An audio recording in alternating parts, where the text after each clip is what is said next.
모시고 안녕하십니까.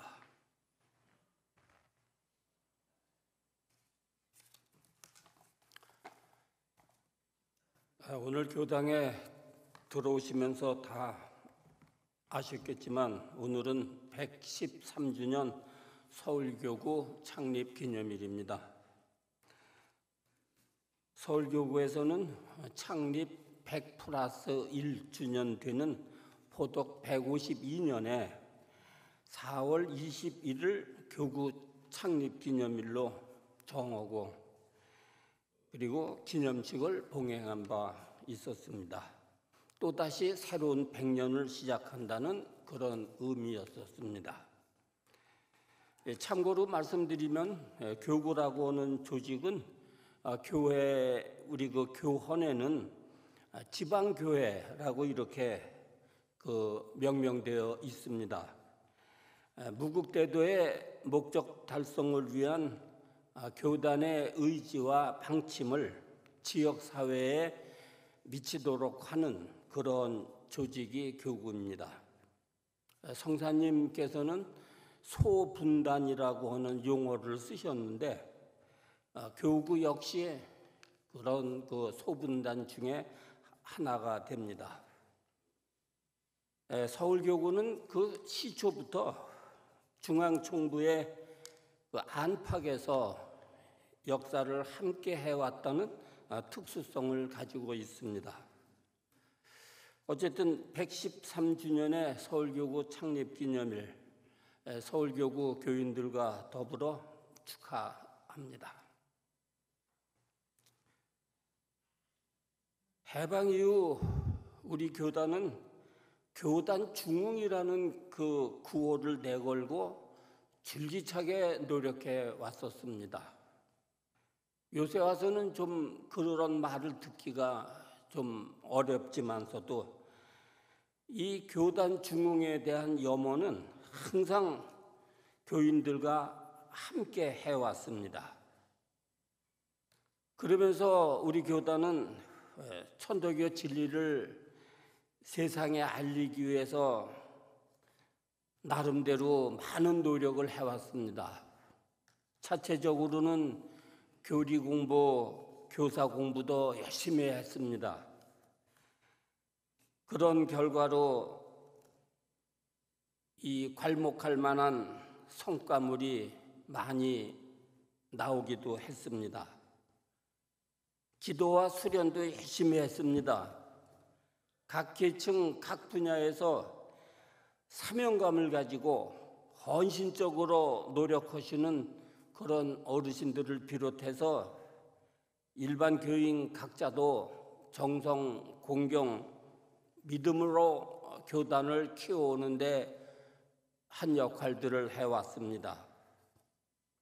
그러는 가운데서 어떤 때는 우리 자체의 능력이 모자라고 어떤 때는 시운이 따라주지를 않고 그래서 참 불협화음도 없진 않았지만 그런 가운데서도 한결같은 염원은 교단 중흥이었습니다.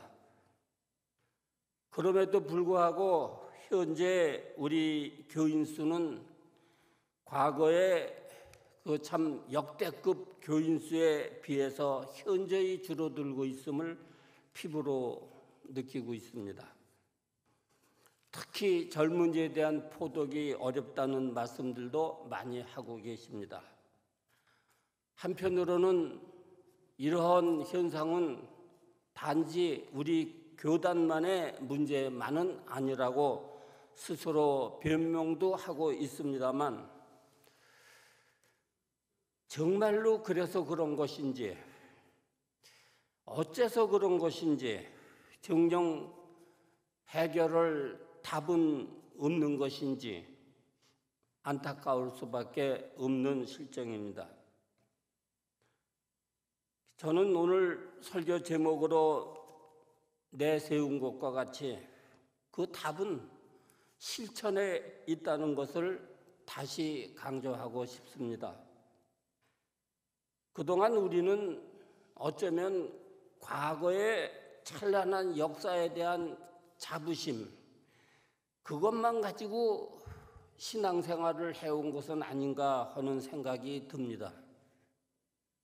마치 어떤 보석함 같은 것을 얻었을 때 그 보석함의 그 찬란한 겉모습만 보고 거기에 취해서 정작 중요한 그 보석은 갈고 닦고 하는 그런 일을 잊어버린 게 아닌가 하는 생각을 하게 됩니다. 경전 공부는 실천을 위해서 하는 것이지 교리에 대한 자신의 해박한 지식을 자랑하기 위한 것이 아니죠. 또 남과의 대화에서 어떤 주장이나 논쟁을 위한 것이 아니어야 합니다. 예를 들어서 사인여천이라고 할 때 이 말씀을 어떻게 우리가 실천에 옮겨야 하는지 하는 그런 것보다는 사인여천 할 때 이 천을 하늘로 번역을 해야 되냐, 하늘임으로 번역해야 되냐, 그런 걸 따지는데 너무 많은 시간을 보냈는지도 모르겠습니다. 물론 그런 연구도 중요하죠. 하지만 더욱 중요한 것은 스승님의 가르침을 어떤 선언적으로 문구적으로만 내세울 것이 아니라 그것을 어떻게 하면 이것을 실천에 옮길 수 있냐 하는 그 구체적인 방법을 모색했어야 할 것입니다. 교사 공부 역시 마찬가지죠. 교사는 그저 시간이 지남에 따라서 어떤 일이 있었다는 단순한 그런 그 역사적 사실이 아니고 우리 스승님과 선배 도인들이 그 교리를 실천으로 옮긴 피와 땀의 자취라는 면에서 접근을 해야 할 것입니다. 어떤 그 역사적인 사실에만 치중했을 뿐 정작 중요한 역사의식, 우리 천도교회의 정신사 여기에 대해서는 외면하고 있었던 것이 아닌가 합니다. 예를 들어서 어린이날이다 하면은 이 어린이날은 우리가 해마다 경축하고 기념해야 되는 그런 기념일로서의 역사가 아니고 어린이 운동이 어떻게 실천되어 왔나 하는 그런 그 실천사입니다. 동학혁명이나 3.1 독립선언이나 우리는 기념만 했고 경축 행사만 했고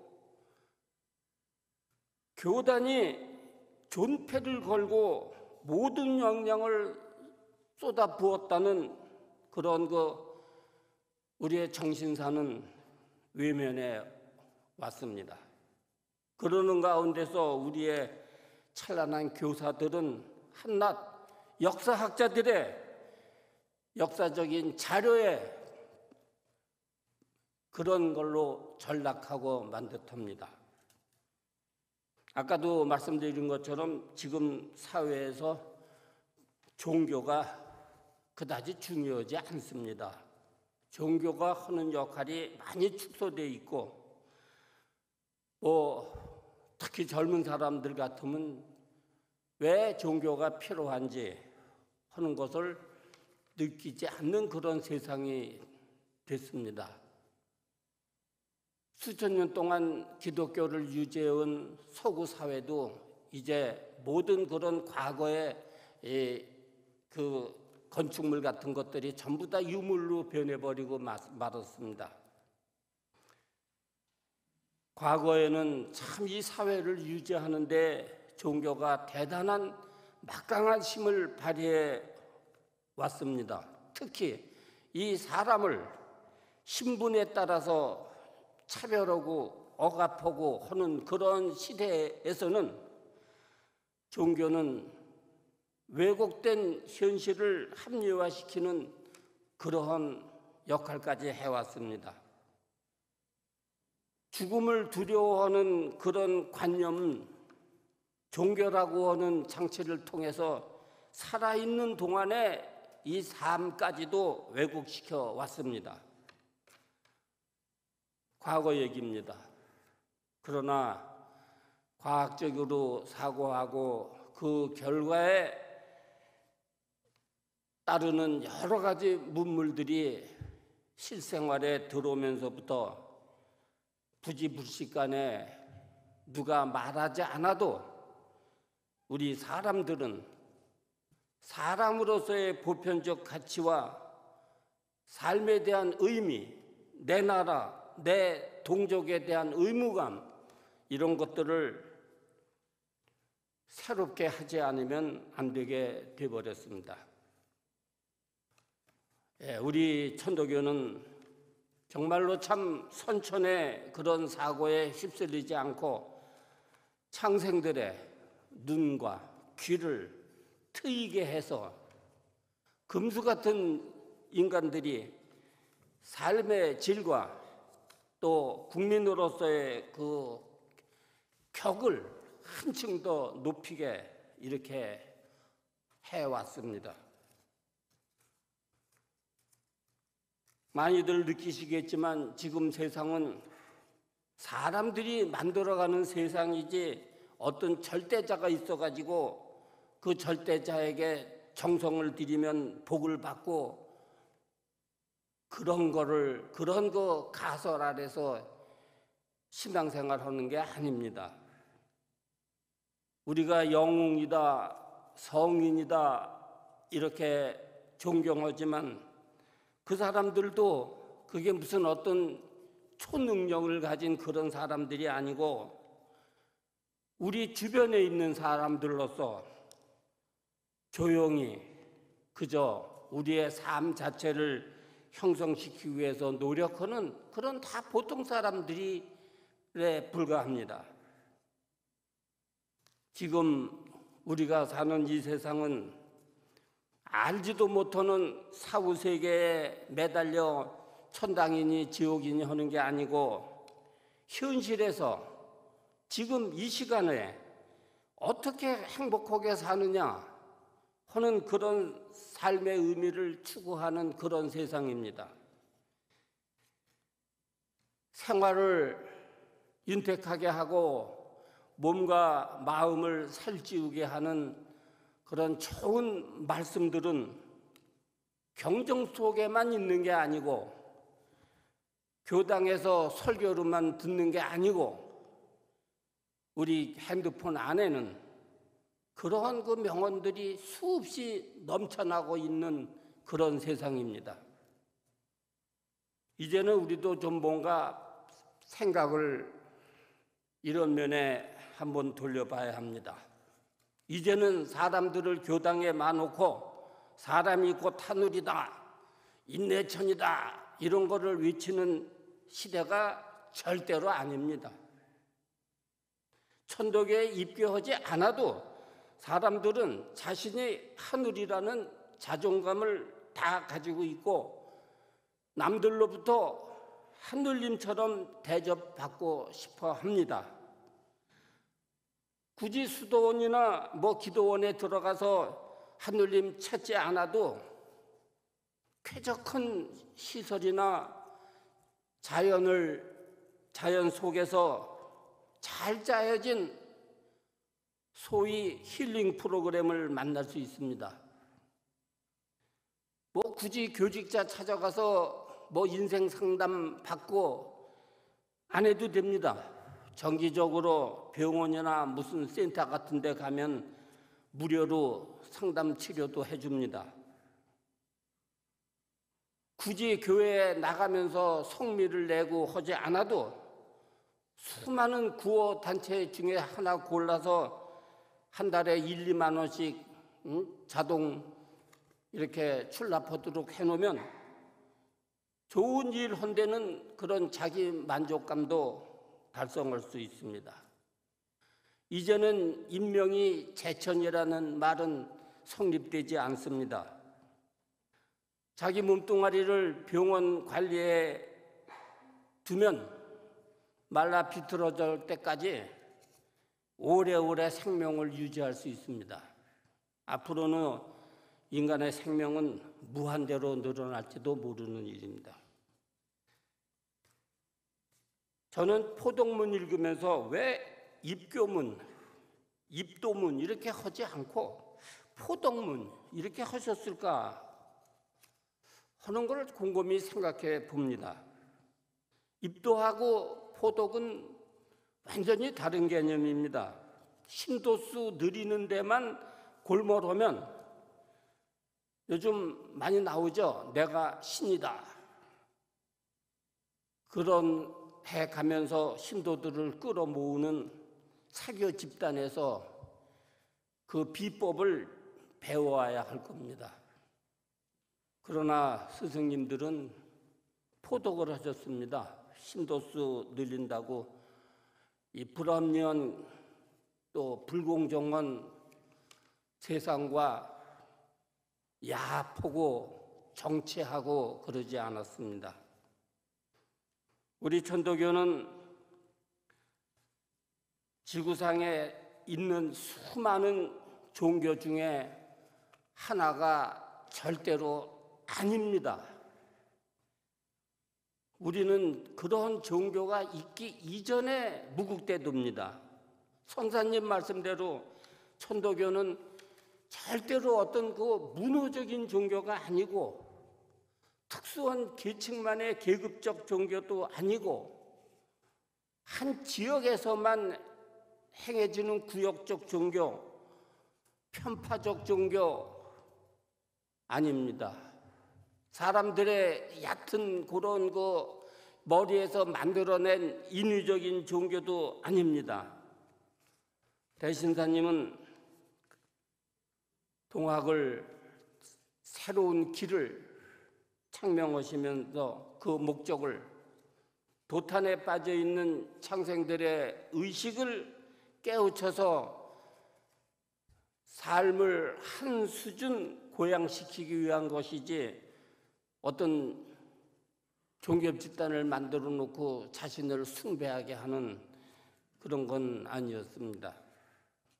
도수사에 보면은요, 전자방 단간목이 그 유학의 도통을 아주 문란하게 한 남범난도자라고 이렇게 돼 있죠. 근데 이 사실 전자방 단간목은 모두 아주 그 유학의 그 대가로서 그렇게 평가되는 아주 좋은 평가를 받고 있는 그런 사람들입니다. 공자 사후 한 70년 정도 후의 사람으로 추정되는데 아주 여러 가지 자료에 보면은 이 사람들을 아주 훌륭한 그 현자급에 넣고 있습니다. 그 사기에 보면은 그 당시에 그 위나라에 그 문후가 있었는데 이 문후는 그 전자방을 자기 스승으로 삼았어요.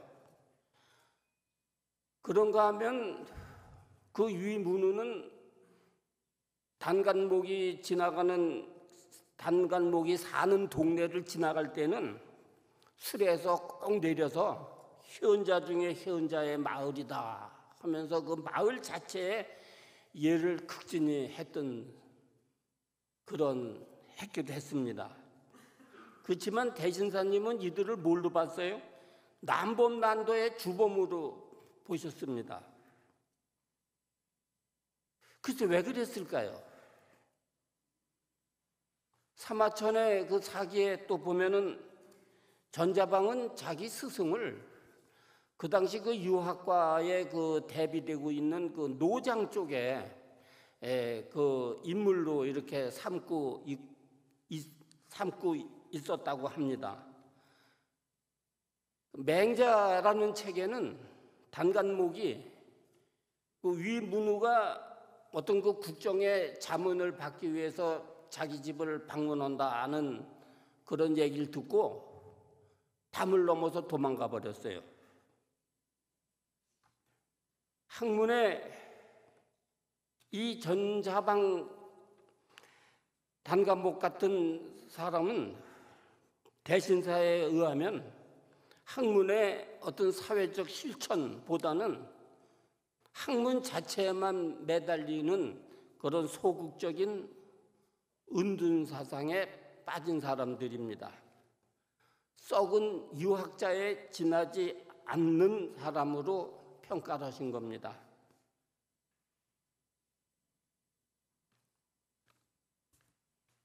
이제 우리도 20년대 그 선배들이 했던 것처럼 실천을 위한 그런 그 프로그램을 준비해야 합니다. 우리 교단의 역사가 어떻고 교리가 어떻고 하는 것을 홍보하고 기념하고 물론 중요하겠죠. 하지만 이제는 무엇을 어떻게 실천하느냐 이걸 놓고 고민해야 할 것 같습니다. 대인전물, 우리가 참 우리 입에 아주 올라와 있는 말이지만 이런 말씀을 하나의 예로 들어서 한다면 이 가르침을 자꾸 해석만 하려고 그래요. 우리는 해석만 하려고 하지 그 말씀을 이 사회에 실현시키기 위한 구체적인 어떤 몸짓, 인사는 어떻게 하고 말은 어떻게 하고 남을 배려를 어떻게 하고 물자를 어떻게 절약하고 그런 데에 대한 그 어떤 구체적인 프로그램이 없습니다. 그 대인전물의 가르침을 몸에 배이게 하는 그러한 그 일들을 이제 우리는 해야 합니다. 인의예지는 선성이 말씀하신 건데 거기에 비해서 우리 대신사님은 수심정기를 얘기하셨다. 와, 참 멋있는 훌륭한 교리다. 이렇게만 우리는 생각하고 있으면 안 된다는 겁니다. 우리는 무엇을 해야 될까를 생각해야 됩니다. 이제 곧 인일기념일이 됩니다. 인일기념일에는 기념 행사, 경축 행사만 하지 말고 그날은 예를 들면 밥 먹을 때 남기지 않고 먹는 그런 이벤트를 한번 했으면 좋겠습니다. 감사합니다.